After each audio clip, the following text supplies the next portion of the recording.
So we'll start, Amy, with you. Just tell us, what are your school's greatest strengths? Okay, thanks, Mr. Murray. Well, I think my school not only receives fantastic academic results for a non-selective school, but we're all about shaping the individual, and my school, Radford College, is really great at being able to accommodate for the needs of each child. So what we have is a vast co-curricular program. We offer a broad range of subjects that are able to help the children to decide where their niche is, whether it be in music, sport, fashion, or like anything that they're passionate about. The school really encourages that. And it's important, touching on that note as well, is that the school promotes achievement in all areas completely equally. So we're not just concerned with sporting achievement or academic achievement, but we encourage all students in the way that they pursue their passions, and I think that's really great. Now, Amy, I know your school has some special things they do which they're involved in, which make a difference. Do you want to tell us a bit about that? Yeah, definitely. So within my school, we have this community service body called RAS, and underneath that, we do a vast range of community service activities. So what we have currently and recently has developed is about twice a year, students go over to East Timor and help to build houses over there, and we've developed quite a strong relationship with the locals in that area. We also have a Gunawira program in which students go into rural Australia, and they help to bridge the gap between Indigenous and non-Indigenous people, and they work within schools in those areas, and they're really making a difference through that. And then we also see that we're connected quite strongly with the International Round Square body, and I was fortunate enough in 2010 to be able to do what I felt made a difference and go over to Thailand and actually work in an orphanage for a week. So within that, we help to plant trees, plant crops for them. We helped to build a little house and work in the local school as well, and that was really fantastic. And something that I think is really great that's developed within my school recently, which is encouraging young minds to make a difference, is in terms of the contribution of boys, because what we've been able to identify that in the past few years, in terms of community service, girls are the ones who would put their hands up straight away and get involved. But we've started up this program called RAID, and also team support, in which boys are encouraged to get involved. And this is with disabled children. So with RAID basketball, once a week, these boys, they've formed a team. They get together with a group of disabled boys, and they help to play basketball with them. And they're able to connect with them in a great way and help them themselves just as much as they're able to help the boys. And then we also have a lot of other students going to disabled schools and helping out there. So I think that's really fantastic. Thanks, Amy. Well done. Yeah, just terrific. This willingness just to serve, this sense of selflessness. I know, Georgina, that your school's doing lots of things that make a difference. So do you want to bounce off what Amy said and give us some examples there? Yeah, sure. I found, our school has a strong service element to it as well, but one particular aspect of our school is it has a highly developed student leadership program, and that sort of begins at year 9, and there are leadership days and music captains for a huge variety of different sort of aspects of the school life, so people who are stronger in one area can lead their peers. And of course this benefits our school as we have really strong leaders, but also it is helping, I think, create a brighter future, this leadership program, by encouraging and training the young leaders of tomorrow. Yes, just superb. And Georgina, it's often been said that young minds can't have an impact. Young minds can't have an impact. Is this true of your experience? Yes, I think this conference has demonstrated, from the speakers I've heard today, it shows how much of an impact young people can have. But having said that, sometimes I think that impact is limited, and the way that is limited is often by society and adults mainly reinforcing that sort of negative stereotype of young people. And my dad is in the audience and he's going to be sort of embarrassed that I'm doing this, but he's always saying, oh, typical Gen Y, like that sense of entitlement, that they're lazy, that they're apathetic, and I just don't really believe that's true. Furthermore, I think it's I don't think parents can criticise our generation, as of course we're the product of whatever they have made us to be.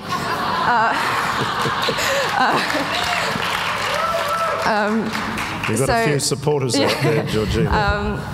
But I think young minds can make a difference, and one thing in particular that we have is that sort of idealism and a vibrancy and energy that I don't think adults necessarily have.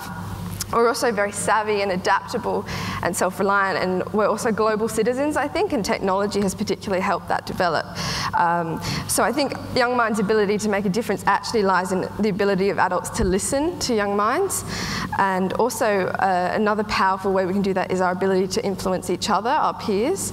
I think that that is something that young people are very good at, and that can create difference and movement within that. So, Georgina, what you're saying there is to all the adults out here, listen to our voice, because what we have to say matters. We're passionate about it.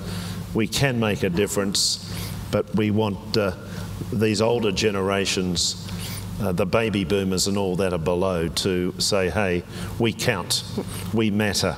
Oliver, what do you think about that?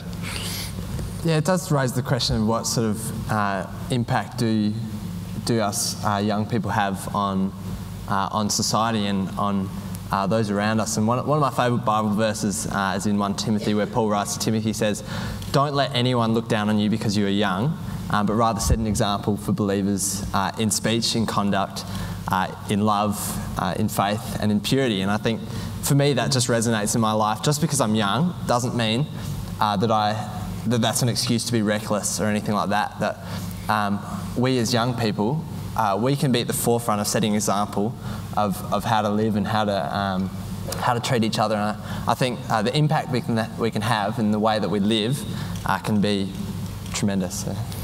Thank you, Oliver. Caleb, there you are, Wodonga Senior Secondary College. How can you and your peers make a difference? What advice would you like to give us? Well, there's many ways that we can make a difference in like the school community, in our just towns and cities and that. And one of the ways that we can do it is to like put our ideas across to the people in power, the people that can make those changes.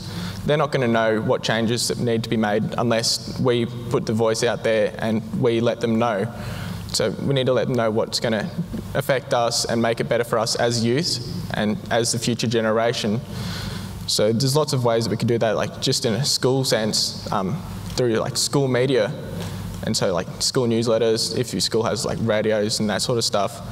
We just got to get the voice out there, and that'll make a difference. The more people know about it, the more change will happen. And so like other ways in the community is setting up partnerships and doing things like charity and fundraising and stuff for charity.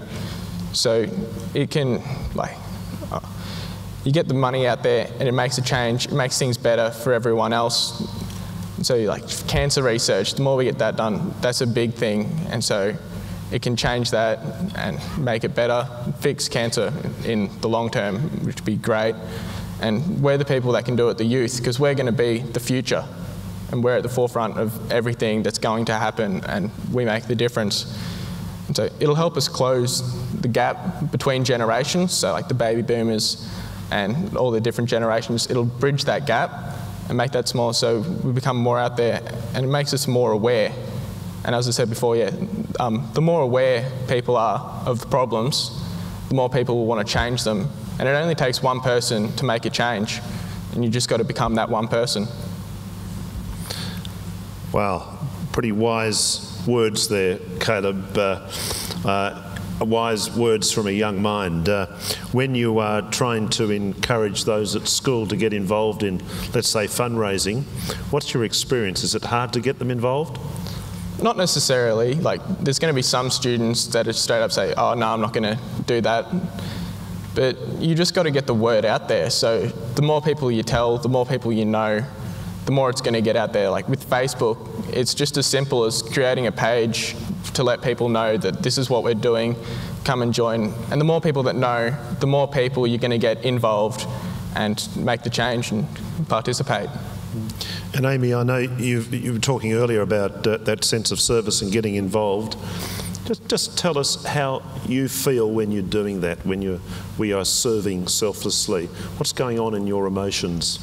Well, I'm sure anybody who's been involved or helped anyone else has just felt really happy. Like, it's just a pure sense of joy to be able to see that you're able to help someone or a group of people or contribute to a cause or something that you're passionate about. And it's just so lovely and uplifting to be able to see your passions kind of flourish and be able to assist people in that way. Yeah, I was talking to 1,000 boys at Assembly this morning. We called it muster, which is a bit quaint. Oliver was there, 1,000 boys, and one of the things I was saying, because we're an all-boys school, I was saying, talking to them, Oliver, about random acts of kindness, and I hammer on about this twice or so a year, about the impact. Oliver, tell us about your last random act of kindness. This is really putting you on the spot. It is putting me on the spot. Okay, the last random act of kindness. Georgina, you might jump in and help if Oliver... I mean, I'm a kind person, I like to think, but... That's all right. Georgina, have you got one? When did you last do... Anyone here? Last do, just for the heck of it, a random act of kindness? I can think of something if you like. Yep. We hosted an art show at school, and we had a teacher help us a lot with that. And I've had a lot of, I found that receiving notes and things like that are so encouraging. And so I thought I'd write a note to this man. And I mean, no credit to me, but to him, what an amazing influence he was, and the service that he provided. So I sort of wrote him a little note saying thank you on behalf of the vice captain and myself. And just the little things, they matter. That's right. So to us all, random act of kindness before midnight tonight to someone. Wouldn't that be nice? I'll stick with you, Oliver. Really important question. What are you most hopeful about your generation? Yeah. What am I most hopeful about my generation? I like to think this, sort of what am I optimistic about our generation, you know, these guys here. And I was fortunate a couple of weeks ago, I had the pleasure of hosting about 60 student leaders at school from 19 different schools, both government, independent and Catholic schools, and just sort of trying to harness that energy. We did an AI, an appreciative inquiry, and so we had 5 sessions in the day, and we looked at things like, what are you proud of, what are your strengths, what do you deeply care about, what are some opportunities you have, what legacy you want to leave, questions like this. And we just together brainstormed, and just the atmosphere in the room as these student leaders put down on paper, you know, their desires, their dreams and things like that. It's just so encouraging and very exciting. You know, this generation is up and about. You know, they're passionate, and there's a lot of energy to them. And so from this summit that I held, I had the pleasure again of writing a report of all the outcomes from the brainstorming, and it was so interesting to find the common themes that come through. There's 3 that really stood out to me from these students: was community, service and relationships, and just seeing their passion and their care for this, and they see the importance of working together and putting others above yourself. And particularly, I guess they're all sort of teamwork and the importance of teamwork. And for me, what am I hopeful about my generation is that these people are going to go, these are the future of our society, you know, the future leaders and things like that. And particularly as we enter a society that's more global and more diverse, that these people are caring for each other, you know, they're caring outwardly, not inwardly. And so it just brings me so much encouragement. This is another story. When I was asked this question, what am I hopeful about my generation? Often, you know, you think to the negatives, you know, oh no, what our generation, you know. But so I thought about what are some things I value about, you know. I thought of specific people, and so I've got these 2 mates at school. I overheard them talking. They were saying that they were buying tickets to go to Fiji in the holidays. We went on they did. The school runs a mission trip to Fiji for year 11s, and these boys went along and they built a house for this community. And so I heard these boys talking. They want to buy a ticket and go back to this community to continue to do the work there. They want to spend 3 weeks there. you know, they're not choosing to go to Europe or things like that. They want to go to this place, they want to go back, and they want to make a difference. And to me, that is my hope for our generation, you know, is that we would have this sort of outward look, you know, putting others above ourselves, and that real love and that care. And I saw it in these friends of mine, and that brought just so much encouragement to me, and so much inspiration as well. Yeah, well done. This is a different sort of gap year, isn't it? That you're talking about the idea of heading off and drinking one's way around Europe in a gap year and partying and so forth. I know that there are growing numbers of young people who say, hey, we can do something that's different. Amy, I know that there's been students from your school that have done gap years.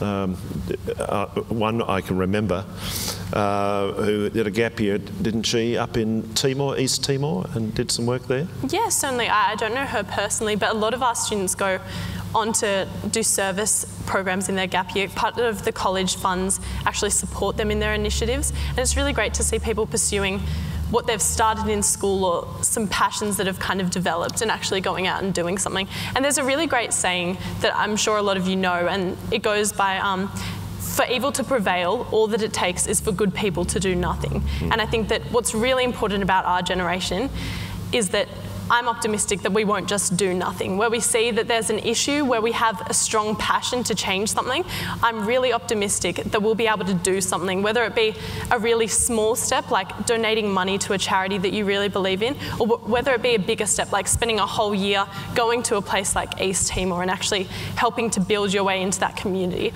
I'm really optimistic that, as Oliver has just spoken, that we're a really up and go generation, that we're going to get up and just make a difference with the passions that we have. Young minds making a difference. How are you all feeling with these answers? It lifts me up, and I'm sure it's doing the same with you. Tell us, Georgina, what are you most hopeful about your generation? So when I first heard this question, I thought, that's an interesting question. So I asked a couple of my friends, and one of them had a very funny response and said, oh, just that we don't stuff it up as much as the last lot. But honestly, good answer. Yes, I like that. Honestly, I actually hope that our generation learns to enjoy the world. I think there is a lot of cynicism around, sort of a bit jaded perhaps, and that I think I want our society in the future to be one that is happy and joyful and feels, I think a better society would be one that was happy and enjoyed the world and was proud of the world and had a sense of awe and wonder about this beautiful world, really. And I think that is something young people are really good at, and I hope our generation can continue to bring that into the future and provide a world that not only is better for everyone, but also is happy to be there, really. Are you challenged by the world that we're leaving you? Oh, definitely. It's very daunting. We have stuffed it up. Not passing blame, but yeah. Yeah, no, well, that's okay. I won't take it personally responsible for it. But yeah, we aren't leaving something in great shape. But I can hear and feel a sense of optimism in you that this generation, these young minds, really want to have their go. Let's let them get to the helm, and as they move to that position, let's listen to them. Let's listen to Caleb. Caleb, tell us, what are you most hopeful about your generation? Well, what I'm most hopeful about is that we can make a change on the world that we've been left. And so, like, we're becoming aware of the problems that we've got, like climate change, global warming, lack of resources and that. Like in school, I've done quite a bit of work on all these different problems that we've been left to fix and that need to be fixed as soon as possible. And so I'm not the only one that's knowing that now. Our whole generation is becoming aware of it through technology, like the news and social media sites and that. Whereas our older generations, they weren't able to access like things on a world scale. it'd take ages for them to get it if they even got it at all. Whereas we can get it in a second after it has happened. People know about it. And so once they know about it, we need to be able to change it. And that's what I'm most hopeful about, that we've got people out there that can start making changes, start making things better, doing things for the better of everyone else, and not selflessly basically, and just doing it because it needs to be done. And so, yeah. Well done. Yeah, terrific. Oliver, that AI summit that you ran, 60 school leaders from across Adelaide, 20 different schools. What are you going to do with that? You've written it up. What happens next? Yeah, so there's a large report. We put a little bit of an analysis on there and sort of maybe some implications as well. And we're going to send it to some members of Parliament. We're going to send it to the heads. And we just want to, we've told these students, and from day one we said, look, we're going to send this off to these influential people. And so hopefully this report will act as, we've called it a white paper, so that the government can refer to if they want. You know, this is the forefront. These students are at the forefront of their schools and what they care about. You know, we talk about well-being here, and we talk about, you know, students and things, but these are the students. You know, they're voicing it. They're shouting out to us. You know, this is what we want to, this is what we want to happen, and this is what we care about, and this is what's important to us. And so to send that to the headmasters and to send that to these influential people in government and things like that, we'd hope that they would be encouraged, firstly, that the level of character and knowledge that these people, these young minds have, but also to see and to start to understand what's important to us. I think you had the Governor-General in your sights. Yes, we've thought big. There's no harm, and we'll go to the PM as well, and the Minister for Education and everything. Yeah. Yep. So look, and that's just typical of this generation. They do think big. They're full of energy and optimism for the future. We can say, I think, quite confidently, that the future's in safe hands here, and in many, many ways I can't wait till these young minds have their go, because they're going to look after me in my old age in such a good way, because fundamentally, deep down, they are service driven. They get joy in helping. We could have asked any number of young minds to be on a panel, and I can tell you that there would have been common themes coming through here this afternoon. So, young minds, thank you. Can I just also thank you all that as we were meeting behind the scenes, they met each other for the first time this afternoon. Within 10 minutes, I left them, and they were rich in conversation. These young minds connecting, they know a lot about each other. They're a bit nervous coming up here, as you'd expect. But I want to say to you all, thank you for staying. That last session, second last session, Friday, you're keen to move on, let's say, and that you are here is deeply appreciated by us all. And can you join with me in thanking our speakers? Well done.